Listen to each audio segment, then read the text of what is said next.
preferences of employers. Next slide, please.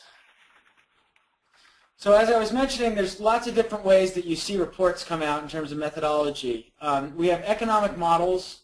Economic models are very good at determining overall impacts and current and projected growth, so long as the assumptions are all good. And I mentioned, there are some concerns about economic models during this type of a period. But they really can't quantify other needs, right? So we can't quantify difficulty hiring or skill preferences or any of the other kind of things that matter to training providers with economic models. They're just kind of numbers in and numbers out.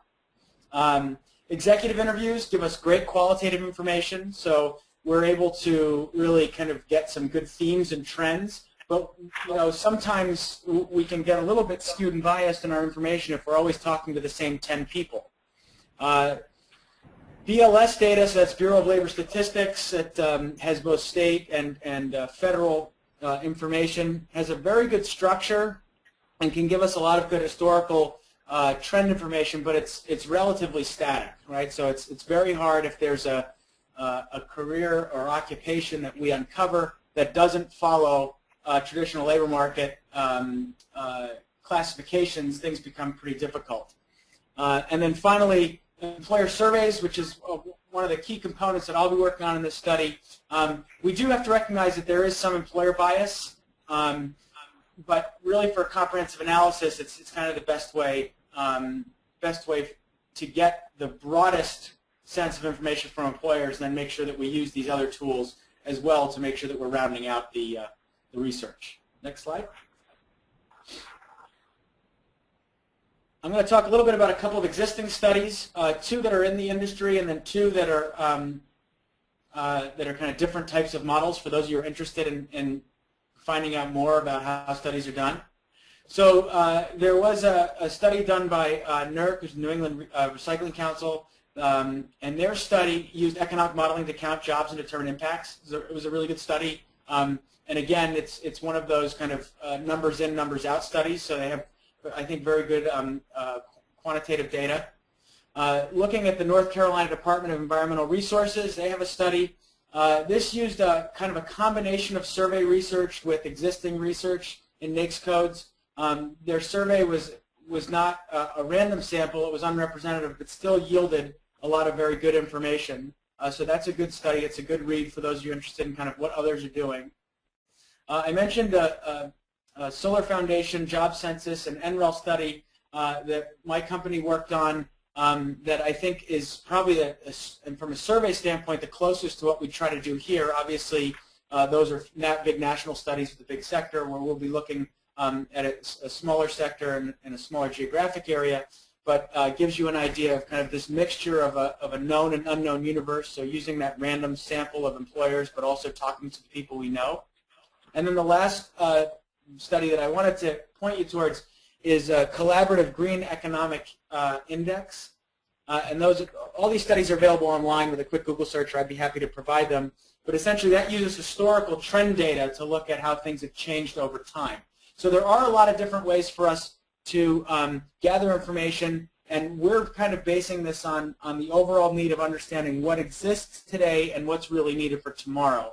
So I'm going to turn it over from here so we can talk a little bit about how the information can be used directly to inform training programs. Thanks, Bill. Okay, we're on the next slide.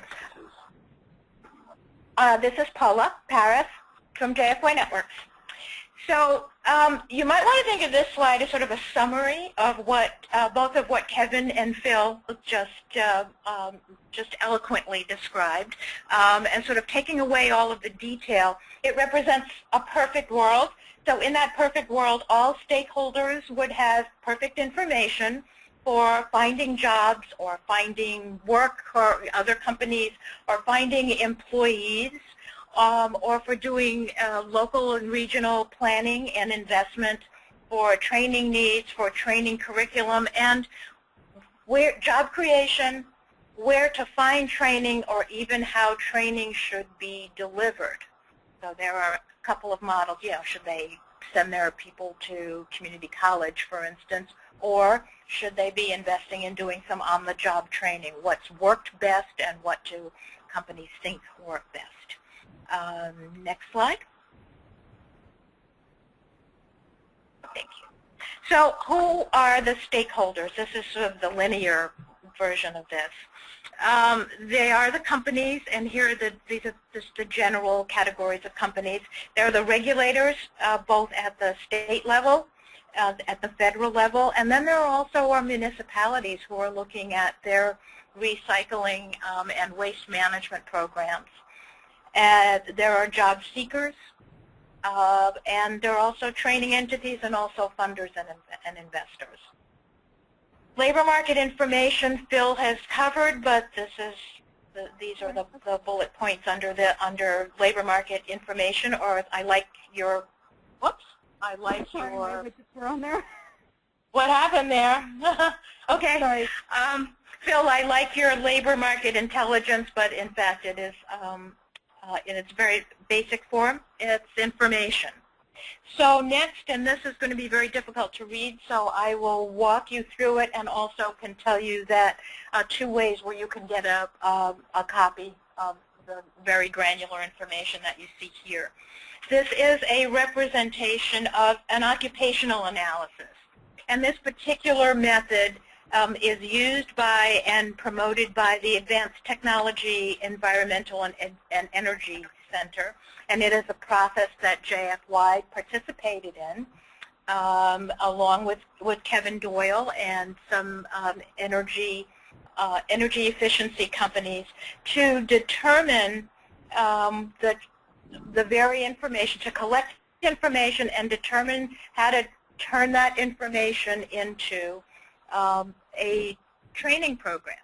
So along the top, what you'll see is, and this is for residential energy auditor entry level. So if you imagine a wall full of white, yellow, or different color Post-its, each one of these boxes represents several of those Post-its. We had them all along the wall, but it was a focus group type of approach.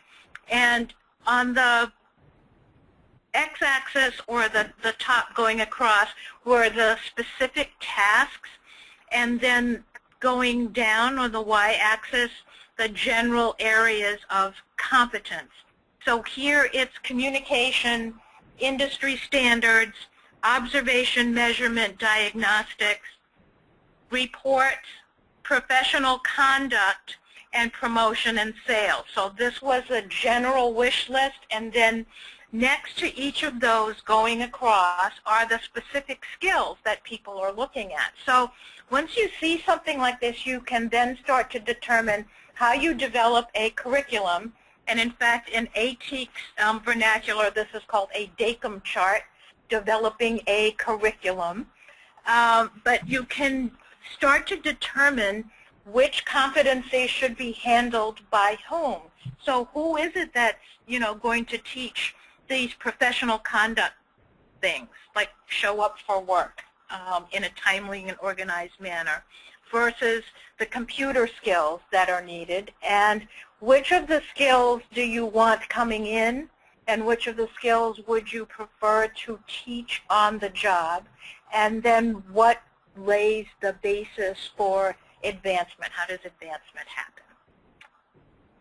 So with that, turn it back to you. Okay. I think this one's over to Amy. Great. Thanks, everyone.